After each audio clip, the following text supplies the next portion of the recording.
When the case first broke, Shanann and Cece and Bella were simply missing. Like, I have no inclination of where they're at right now. Something in your gut was telling you that he had something to do with it. Chris Watts thought that he could go to the police department, knowing the fact that he killed his family. Why should I believe you? Because I'm a very trustworthy person. Aggressive behavior predicts future behavior. Chris had none of that in his past. He thought that they were not looking at him. They're going to come home safe, correct? When you find the guy. He thought he could breeze through a polygraph test. Regarding Shanann's disappearance, do you intend to answer all of the questions truthfully? Yes. This is my flesh and blood. This is like what I wanted all my life.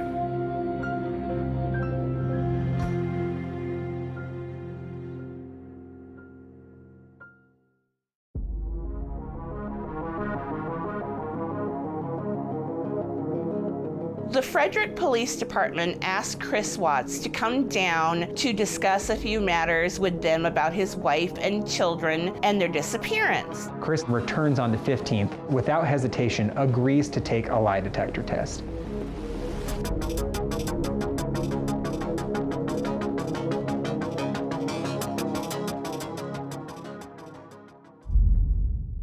This is one way that if you didn't have anything to do with it, that we can let the investigators know, the people that really do need to know, that are looking for your wife and your little girls, to let them know, like, you know what, don't focus on Chris, focus over here, because obviously we've already cleared him, he's good to go.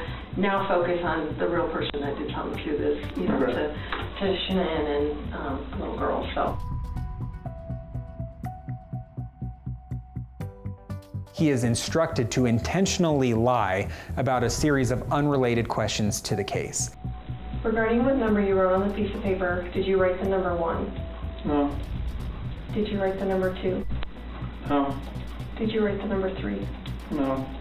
She's trying to see how he normally responds physiologically, pulse, respiration, heart rate. You did great. You remembered to lie and everything. That was awesome. So you obviously are a really bad liar. Have people told you that before? Like the second you tell a lie, like they can tell like on your face that, because the second you lied to the number 3, like I don't know if you heard me clicking, but I had to like turn down the sensitivity because you were starting to go off the page. So that is awesome. So thank you for being a horrible liar. No, that's a good thing. That's a good thing. We don't want to be good liars. So thank you for being a horrible liar. And that just shows me that, you know, obviously on the test when they're asking, you know, significant stuff about your wife, if you're lying to that, it's going to be even 10 times more amplified. So now she's got his baseline. So then she can start asking those very probative questions. Right now, there's only one person in this room that knows what the truth is. And in about 5 minutes, there's going to be 2 of us. So that's the coolest part, okay? She tells him, there's no way you're going to walk out of here without telling the complete truth. The test is about to begin. Please remain still. Regarding Shanann's disappearance, do you intend to answer all of the questions truthfully? Yes. Did you physically cause Shanann's disappearance? No. Do you know where Shanann is now? No. His numbers were spiking like no other. He's having to convince himself, there's no way out of this. I've already agreed to doing this now. I have to set the tone and make sure that they believe what I'm about to say. Before 2018, did you ever lose your temper with someone you cared about? No. Are you lying about the last time you saw Shanann? No.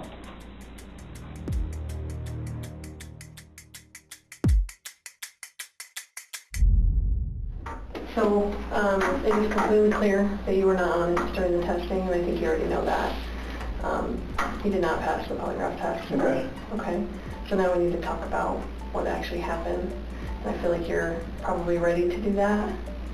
I didn't lie to you on that polygraph, I promise. Now that Chris has failed the polygraph test, it's time to open up. And the investigators make that very clear. Your opportunity of giving us a different story, of diverting us away from you, is over. I know you were being deceptive, so that's not even an issue right now. The issue right now is what happened to Shanann, Bella, and Celeste.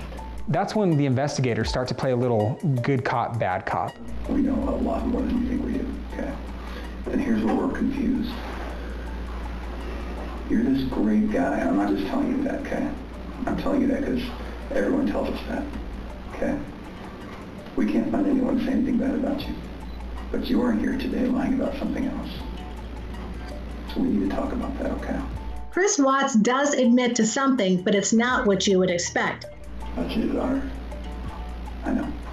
Chris admits to having an affair with Nicole Kessinger, cheating on Shanann, and the police officers respond with, So, going into that interview today with Tammy, where we strapped you in, we knew all about Nikki. he didn't know that Nicole Kessinger, his mistress, had already came in and spilled the beans about their relationship. Monday afternoon, he told me that she was like gone and he didn't know where she was. Kind of under the impression, since they're separating, that maybe she decided to take the kids. And then yesterday rolled around and she's still not around. And that started to seem really concerning for me.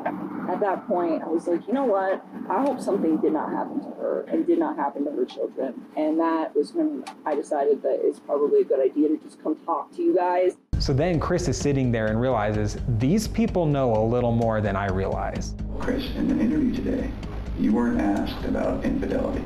I do believe when he confessed to that affair, I think he thought that he'd be home free at that point where they'd say, that's why you lied. I should have told her right then. But I didn't, because I just couldn't bring myself to do it. I just find it hard to hear you talk about just having this emotional, conversation with Shanann, and you're bawling and crying together, and you have not shed one tear in 2 days that you've been here. Not one. And help me understand that, because I don't get it. These are your baby girls, and you have not shed one tear over them not being around. The polygrapher and the investigator start to throw out other ideas that Chris can latch to. Did Shanann do something? If she did anything to these kids, we both love them with all our hearts. There's no way. It could have been an accident. Something happened in the house that you know about. But I want to know, did something happen to these baby girls first that you had to take into your own hands and deal with? You had to clean it up for Shanann. What did Shanann do to them? Tell us, Chris. Chicks are crazy. And it's at that point where he says, my father flew in from North Carolina. Is he outside? Can I talk to my dad or something? Absolutely. Come. Do you want to bring him in here? If we brought your dad in here, would you please tell him what happened? And at that point in time, Ronnie was present in the building, and law enforcement approached him and asked him if he was willing to speak with Christopher, because Christopher wanted to talk to his dad. Hey, Chris, we're going to let you have however much time you need, okay? Sure. Anybody was in there? No? Yes. Sure. So Rodney walks into the room. His father was not making eye contact with Chris. And you could see that where his father was almost guarding himself, like ready to hear bad news. And at this point in time is when Chris Watts starts to reveal what really happened. She heard him? The disbelief on Ronnie's face says it all. It caused him pain to hear his son say that. Chris thought, well, once I tell this story to my dad, I'm going to be seen as a hero. Those investigators are guiding him toward admitting more than he has in the past. Did the hard part. We hung up to tell us where they're at.